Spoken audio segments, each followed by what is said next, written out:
హరహర మహాదేవ శంభో శంకర. ఇది మీకు తెలుసా? శివపురాణమును పూర్వము 1,00,000 శ్లోకములతో 12 సంహితలుగా విభజించి సాక్షాత్తు శివుడే నిర్మించున్నాడని వాయువ్య సంహితలలోని మొదటి అధ్యాయమునందు వివరించబడినది. అయితే ఆ తరువాత వ్యాసుడు దీనిని 24,000 శ్లోకములను కుదించి 7 సంహితలుగా విభజించినాడని కూడా ఇందులోనే పేర్కొనబడినది.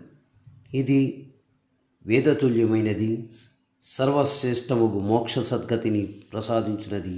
ఇందులో ప్రధానంగా లయకర్తయగు శివుని గురించి బోధించి ఇది సకల ప్రయోజనములను సిద్ధింపజేయునది చెప్పబడినది.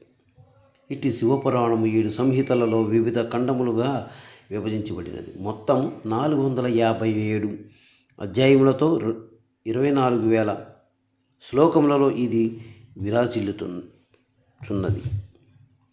1 విద్యేశ్వర సంహిత, 2 రుద్ర సంహిత, సతీఖండము, సృష్టిఖండము, పార్వతీఖండము, కుమారఖండము, యుద్ధకాండము.